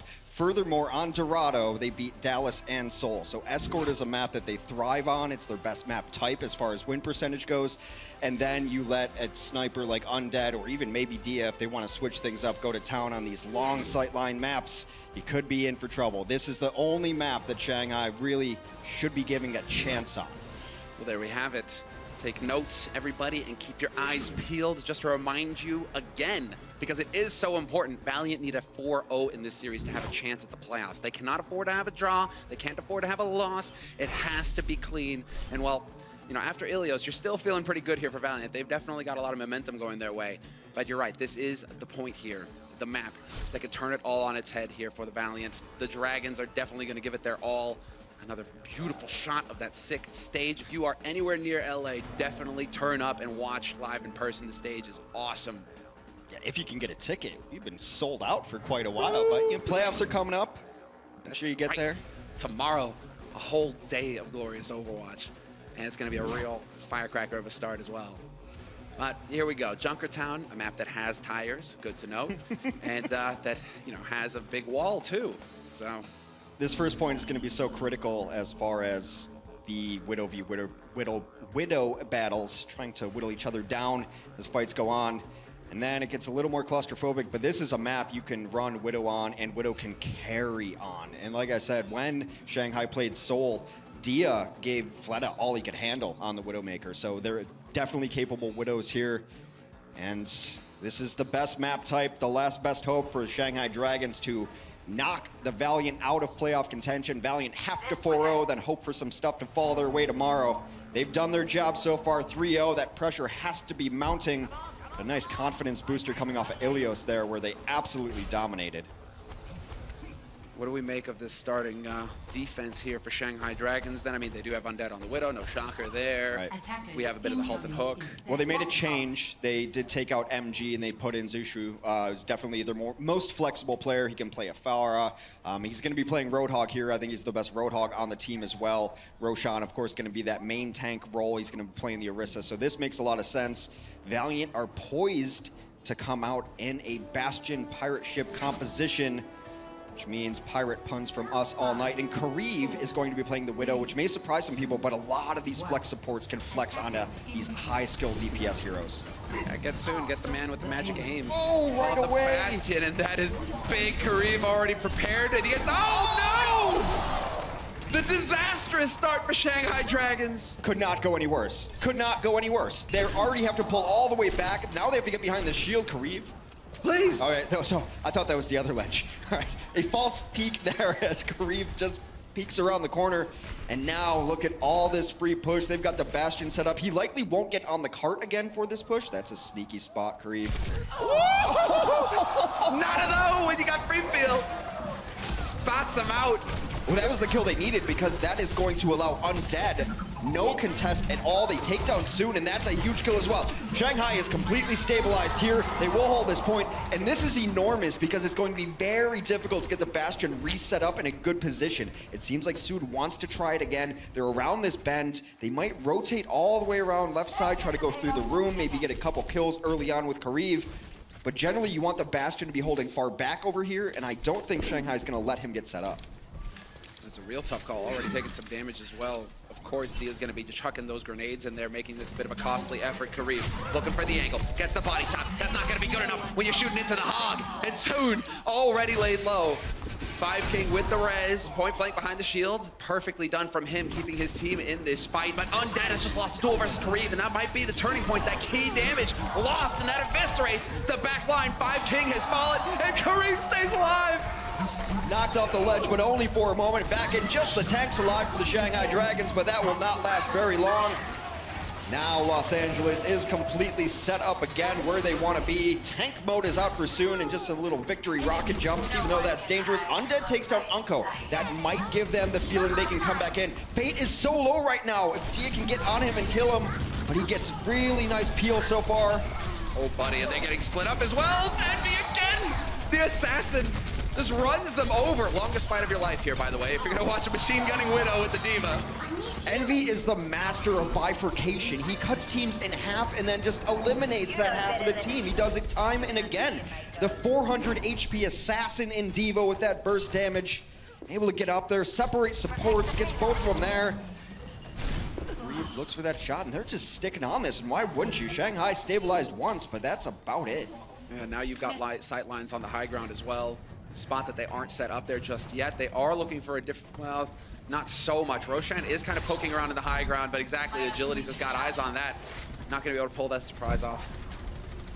When they get around the bend, if they can win a fight, they might try to move Soon up into the high ground so he can cover both the entry points. It makes it very difficult for a team to even contest, but the fight's going to happen before then. Yeah, Dia just jumps onto Kariv immediately, and once that Widow is out of it, now the back line can get threatened. We do have the wings pocked by 5K, keeping his teammates up with that chain healing, and this should be a hard reset here for the Valiant. Maybe. I mean, that Valkyrie was a little bit questionable, but they had to throw everything in there to make sure they won that. They were already winning the fight when the Valkyrie came out. The Valkyrie just the icing on the cake. A nice stagger here is going to make Envy unavailable to fight for a little bit longer here. Soon staying on the Bastion because he's got tank mode. One-shot kill on most heroes in the game. Undead there. He's kind of thanking his lucky stars that stagger took so long. Died for that self-destruct, and that was a bit off. Kariv now with infra sight up, to be able to see through walls, gonna make Undead's job that much harder. Dia pressuring just a little bit. Roshan takes down Fate very early, and they're not really in position to go reset. They have to reset this. Free will die. Whoa, whoa. Nah, he's just going back to spawn. Yeah. Giving his healer a little bit of love there. He's off it. He's going over to Tracer. That is his signature. They switch up a couple things. Agility is going to go to the... Yeah, I mean, it's just a full-on composition switch here. They're rotating back to dive. Pure dive. Well, it's now or never here for Los Angeles Valiant. 2 minutes left on this clock to push through the second portion of this map. The S-Bend and Undead. Undead, again, if you do not get somebody in here to mess with him, Soon is hunting. Soon is looking right now, and he's getting on the point. Progress is being made yet again. Nobody is on top of this. Soon! The Soon special back cap. He's not even gonna fire a shot. Unbelievable. How do they not know? Hush, hush, you guys are gonna let them know. Oh, there it is. Roadstock finally figures it out. But some free progress made there from Soon, and you don't even get the kill, and now Soon, he's hunting down Undead. Putting the pressure on the sniper, not letting him get comfortable. Undead not gonna get caught off guard, however, but of course Envy still here. Wins the fight versus Zushu. There's a very nice recovery, though, from Shanghai. They got in the back line and were able to kill Unko during that fight. Now, 5King will have his Valkyrie up with Unko's as well during this next fight. Both teams resetting. A little over a minute left to go. Everything is so important. You looking for me? Oh no! Undead makes it to the pack just in time. That should make life pretty difficult here for Soon, who's just gonna go all the way over to third point. Fate, however, has found 5King. 5King dead with Valkyrie in his pocket. That is a worst case scenario as the opposing Valkyrie will be popping everyone back to life. These kills do not matter for Shanghai as everyone's brought back to life in the zombie meta here. And they will get pushed out. This should be second point for Los Angeles Valiant on what was their penultimate push. It is so difficult to fight against Los Angeles Valiant when Soon is alive in the back line forever. Undead constantly having to worry about him. The rest of the team have to play around it as well, and that creates openings for the rest of Los Angeles Valiant to move in and capitalize. So now we have the second point capped and we move on to the third. Every ultimate available for the Valiant except for Valkyrie. Nearly the opposite case for Shanghai. Valkyrie and Pulse Bomb available for them. So many ults, not the 6, but you're right. Fate, bit of teamwork there to collapse on Roshan, who goes down early again. Undead takes the shot reflected in his face and gets slashed for his troubles. This is looking a bit grim here for Shanghai. Both reses out, still Valiant holding all of the ultimates that they had to. Transcendent come out, but that is it. They still have all these DPS ultimates. They should hold them. They won that fight handily. 117 left. This is a very long U-turn this payload has to make. If Shanghai can stall them out one more time, it looks like the best they could do is finish in overtime. A kill on Agilities is nice. That is one of the ultimates, the big playmaking ult off the table as well. Zushu barely. No, he will get demeched eventually. That's going to open it up for the self-destruct. Can they get out of harm's way? Yes, Valiant make it back around the corner, but not away from Dia, who hunts down the back line and even finds Envy as well. Those are the kills that they needed there. Now, under a minute with only 45 seconds left, it's almost impossible for this payload to reach the end before we get into overtime, which is a critical mechanic. Unko going to have his Valkyrie up soon. Dia looking for critical pulse bomb damage here. Dia's been stepping up his game, certainly Dia, on that Tracer play, not easy. Oh, just getting caught. It's a bit of a traffic jam in the stairwell there. MG not gonna be able to get back in. No, Zushu, sorry, not gonna be able to get back into the fight.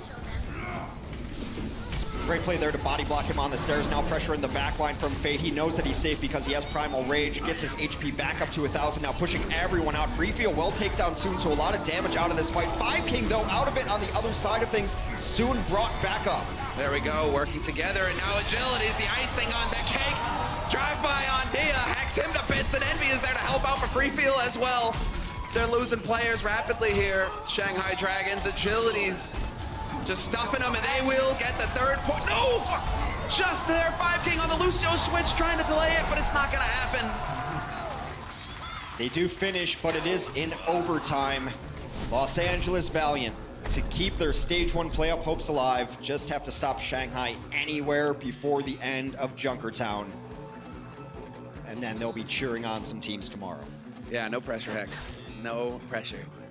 Time to put it all on the table. This is the end of Stage 1. You want to spot in the playoffs. Not only is there prize money, there's glory to be had. and on home turf as well here in front of their fans. The Valiant definitely standing tall here with the 3 points to their name. Now, are we going to get the pirate ship? Is it time to set sail? Check the breeze for me, Hex. Yes. We're in a room. I don't know how we would actually check the breeze, but bit protected from the elements here in the caster booth, but I'm pretty sure that it's blowing. I would have done that thing where you could like pick up a blade of grass and then you watch the wind. That's how golfers do it, I think. You're hygienic though, you know, because you're not licking your finger, right? No, you know where that finger's been. I don't know where my finger's been. Jesus. You know, there's a lot of door handles in this place. I'm going in and outside all the time. It's just, It is true that because everybody is here every day. If somebody gets a also cold, people, that's it. people have been sick lately as well. We need to actually ask Blizzard for a quarantine room that, you know, oh, sorry, you got a cold? Yeah, you're not leaving that room all day. So. I'm actually wearing rubber gloves. They're just flesh toned. The skin colored? Yeah. What are we doing now, though? Looks like pirate ship. This is a little different variation of it as well. You can run the Bastion with double sniper, and you want to get the crossfire in there. So one of them's going to take one side, the Hanzo takes the other side, and then while everyone's trying to focus on the Bastion, you try to hit these shots from either the left or the right. Get a lot of damage in there as well. At some point, though, Shanghai is probably going to switch to at least a single healer. You don't want 0 heals on the card, although the card does provide a little bit of healing. Not enough. 5 King might be on this just for a Sonic Arrow, just to check where the team is, and then he'll probably switch to Mercy. Yep. Yeah. So we will have that solo heals as the cart begins to make progress. We're looking for Free Field to get up on the point, and he will. Roshan has to be careful, though. We need a fresh barrier there to protect his mate, and yes, sure enough, the barrier will go down, and now the pirate ship sets sail. Going here. Agility is at 32%. One of the best ways to dislodge that pirate ship is to send a Riptire at it. Let's bomb that out. That's so big. 5 King down immediately. Soon continues his reign of terror on Widowmaker. And that's after Undead spots him as well. So the angle is just Soon, maybe Undead not expecting him to push so aggressively. Soon doesn't care. Soon just kills everything. Although this is a bit hairy here. Zushu getting the drop on him. Soon we'll be able to back off, farm a little ult off of him, and then, well, in the meantime, they're just going ham right now. Valiant, they've got control of the cart. That was an odd play from Zushu to never even attempt a hook on the Widowmaker. Just went down, thought he was going to get primary fire, then maybe when he was backing out was going to need that hook. So far, Shanghai have been stymied on this first point. Everyone been very quiet as far as even damage output. Look at those ult percentages. A lot of them below 50%. Free Field switches now, so they are abandoning ship. They're getting out in the lifeboats. Are they going to survive, though? Big question is Free Field is now on the Zenyatta. We still got Dia on the McCree as well, so let's see if he can actually go toe-to-toe here. You got Undead looking for the angle, but of course, it will be quite a bit of damage taken from these grenades to start. Agilities, man, he is just so happy right now on his home map. Oh, the halt and then the mine over top takes down Dia. Oh, man. That is not where you want to be, Undead. You are very much dead. And the rest of your team, too. Agilities. That couldn't have gone better. Gets the concuss mine as well. Forces Roshan out, and this is Agilities just having fun. Cutting loose, feeling good, hitting nades, point blank, doesn't care. What a beast. Another great halt brings that Zenyatta right into firing range. Pull! And then he lands the mine onto it. Again, Agilities and Silk Thread, both excellent Genjis. Agility specializes in the Junkrat, Silk Thread specializes in the Pharah. What a luxury for Valiant to have these guys in the team be able to swap for whatever the map requires. Man, ults galore here. It's an ult fiesta. Well, Shanghai switched up heroes a couple times too, so they're so far behind on ults. Free Field switched on to Zenyatta. Dia is onto the Tracer, not going to have much going. Zusha, Roadhog, I mean, nothing good going for Shanghai right now, except maybe a Transcend. Dia will take down that tire. That's a nice start. Small victories. Yeah, Dia was looking, I mean, he was looking for revenge. Agilities was looking for revenge with that tire. He got killed in the meantime, and there we go.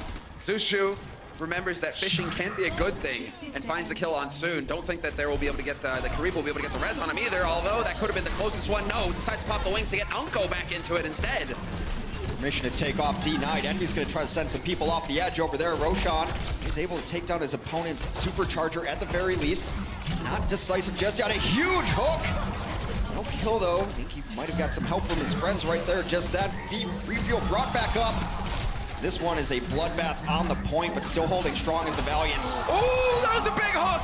And Fate there to hell 5 King. You're thinking Roshan's the one going for the ride, but instead it's the Mercy. No res, no heals, and so Roshan will fall next. Another hook going in, and Envy continues to style. It's just unfair to hit hooks like that. They also used Valkyrie in that last fight for Shanghai. That was one of their last best chances. Roshan's gonna have to switch to Winston just to get to the point. The Valiant are 5 seconds away from keeping hope alive. Shanghai, they might not even be able to get to the card. They do last second touch it is Dia. There we go. We got the swap over to Winston as well. Roshan drops the barrier immediately, but Agility is just not going to hesitate for a second. This is all on Dia, saving a blink to touch the point, keep overtime alive. But that's pretty much it with the whole hog used to zone him out. The Los Angeles Valiant win the match 4-0 and keep their hopes alive for the playoffs. They've done their part. They've done everything they can. They took care of their business. Now it is up to the gods, up to RNGesus to see what happens to them tomorrow. They do need some conditions to be filled. That is the painful thing. Map difference, results in a big group like this. It's going to be riding on what the other teams are capable of tomorrow here for the Valiant. We'll see if Fate favors them. I don't know, we can just ask him real quick.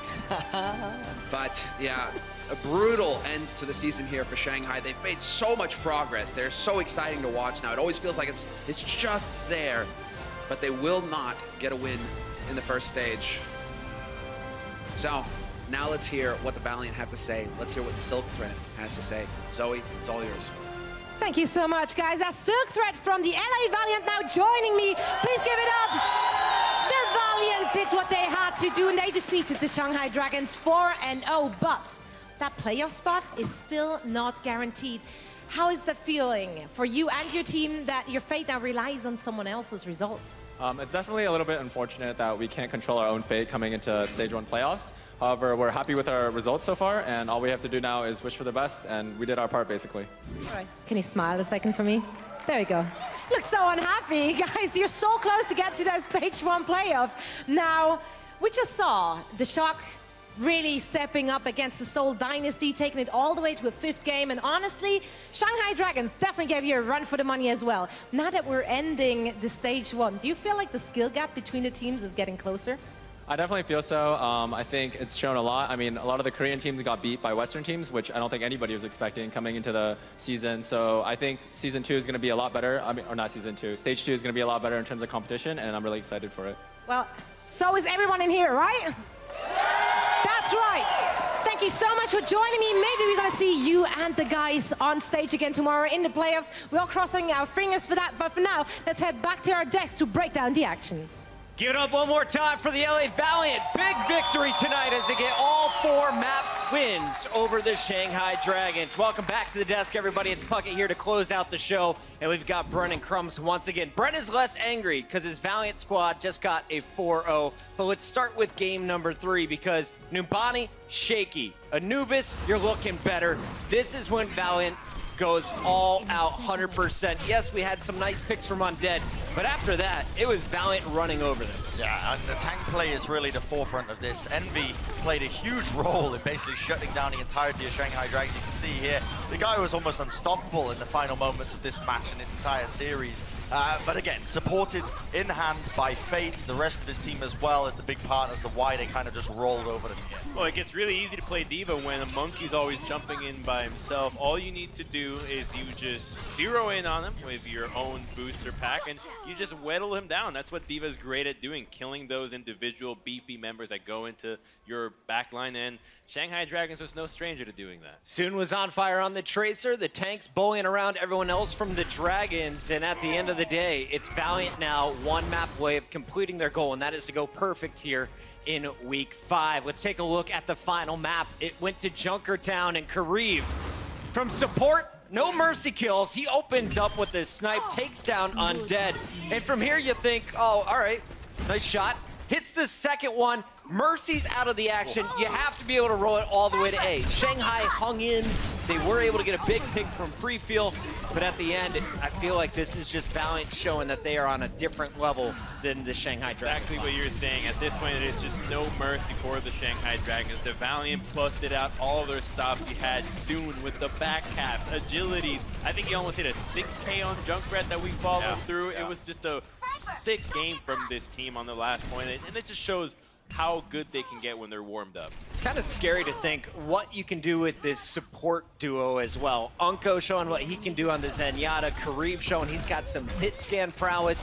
Valiant, they got a deep lineup, and over the course of their 40 matches throughout our first season, you got to think this is going to be a team that is definitely going to be in the final 6. As we take a look at our final matchup here, though, we have to narrow it down to just one player. And for me, it was too tough to pick. So, Brent, I'll let you announce the player of the match, sponsored by Omen by HP. It had to be Envy, didn't it? I mean, we picked this guy up. His diva play across the board. This guy was incredible. And honestly, it's just on another level, it feels like, as well, in terms of deep play. I was picking up Coolmat the other day, right? I was really, really enjoying his style, his gameplay, the fact that he was making these game-saving flanking positions. But the best thing about Envy is how well he works with the rest of his team. That's his star quality in my eyes. But I want to also showcase how good he is compared to your regular diva, right? He was playing diva for most of this series, and a lot of the times we show the stats and like, how great is this? Well, he actually ended up putting up, we got the average stat of the average divas in the league, and he had 27 more eliminations and 13 less deaths than your average diva. This is ridiculous. Is that not just above, beyond, and even further? 122 elims, 10 deaths.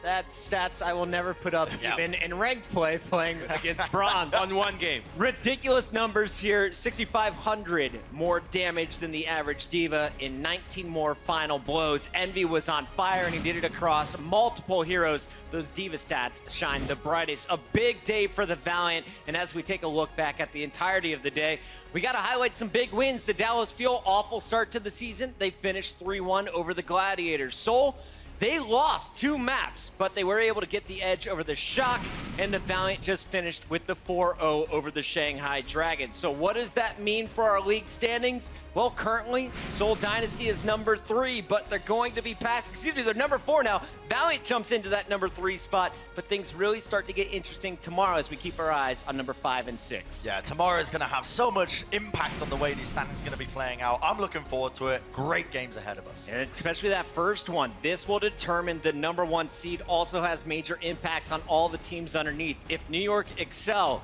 if they win or lose by just 1 map, they're locking up the number 1 seed. If they lose by 2 maps or more, it's London who steals that first spot. Houston Outlaws, Boston, massive matchup there at 1 p.m. One of them has a great chance of moving on. And of course, the Valiant will be cheering on the Boston Uprising to win, but go all the way to Game 5 because they're down in the map score. They need Boston to pull out a 3-2 victory or get a tie in their series against the Outlaws. The playoff matches, though, begin at 5 p.m., and this is where the action really starts to heat up. Only the top 2 get paid, with $25 grand going to second and $100,000 awarded as our performance bonus at the end of stage 1.